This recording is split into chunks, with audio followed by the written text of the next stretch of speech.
2828C OM926 LA engine वाली भारत बेंज गाडी. आता तुम्हाला गाडीचे मेन फीचर्स दाखवतो. तर हा आहे इन्स्ट्रुमेंट क्लस्टर. इथे तुम्ही टेम्परेचर बघू शकता गाडीचं. तिचं पूर्ण ट्रिप मोड आहे. इथे तुम्ही प्लस मायनस अलाराम वगैरे गाडीमध्ये सेट करू शकता. तर त्याच्यानंतर इथं आहे तुमच्या गाडीचं इन्स्ट्रुमेंट क्लस्टरचे सगळे बटन.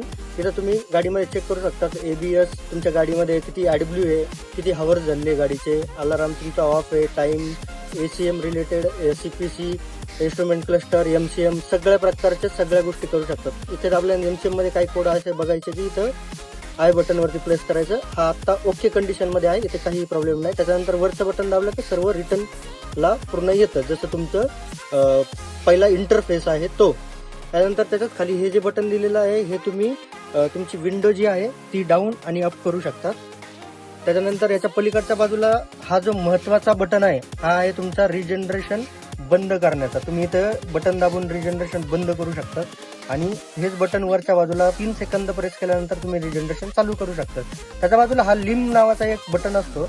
याचं फंक्शन मी तुम्हाला सांगतो. ज्यावेळेस तुम्ही लिम हे बटन हे प्रेस करतात वरच्या बाजूला त्यावेळेस मीटरमध्ये तुम्हाला लिम म्हणून एक लाईट येते. त्याच्यानंतर तुम्ही इथं जर प्लसचं बटन जर दाबलं तर तुमचा RPM जो आहे RPM हा इन्क्रीज होतो. ज्यावेळेस तुम्ही घाट वगैरे चढत असतात तिथे तुम्हाला हा कामाला येतो. नाहीतर तुम्हाला याला बंदच करून ठेवायचं आहे. खालच्या बाजूला प्रेस केलं 0 केलं की हे बंद होतं. ठीक आहे मित्रांनो. त्याच्यानंतर तुमच्या गाडीमध्ये हे आहे अदर फंक्शन. हे आहे हजार्ड लाईट, हा आहे तुमचा AC, हा आहे तुमचा हीटर, हा आहे तुमचा फॅन आणि हा आहे तुमच्या ACचा फॅनचा स्पीड. त्याच्यानंतर इथं आहे तुमचा चार्जर पॉइंट. त्यानंतर हे आहे पलीकडच्या बाजूचा विंडो खाली वरती करण्याचं बटन. त्यानंतर तुम्हाला इथे हँडब्रेक दिलेला जातो.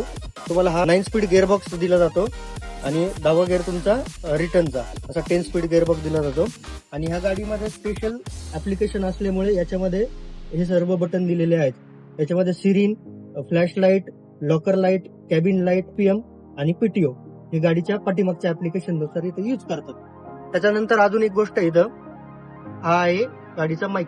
फायर ब्रिगेडची गाडी असल्यामुळे याच्यामध्ये असा माईक दिलेला आहे जो स्पीकर पाठीमागे कंट्रोल करतो. त्याच्यानंतर गाडीचं व्हिज्युअलायझेशन तुम्हाला दाखवतो मित्रांनो. बघा गाडीच्या पाठीमागच्या बाजूची सर्व गोष्टी इथं समोरच्या बाजूला पूर्ण फ्रंट व्ह्यू आपल्याला दिसतो. तिथं पाठीमागं पण पाठीमागच्या बाजूच्या पूर्ण गोष्टी दिसतात. हे आहे तुमच्या गाडीचं ड्रायव्हर मॉनिटरिंग सिस्टम, ज्याच्यामध्ये तुम्हाला ड्रायव्हर झोपला वगैरे किंवा गाडी ऑटोमॅटिक स्पीड जो आहे ती कमी करते. त्याच्यानंतर गाडीमध्ये यांनी लावलेलं वरती डिस्प्ले आणि प्रत्येक गाडीच्या इथे तुम्हाला पूर्ण रिजनरेशनची माहिती दिलेली असते. गाडीच्या फ्रंट विंडोला आपल्या साईडला ही गोष्ट लावलेली असते.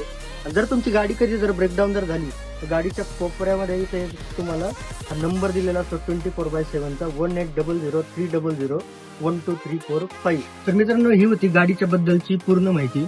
तुम्हाला जर हा व्हिडिओ आवडला असेल तर लाईक करा आणि आपल्या चॅनलला फॉलो करा. असेच नवनवीन आणि माहितीपूर्ण व्हिडिओ आपण लवकरच तुमच्यासाठी घेऊन येत आहे. धन्यवाद.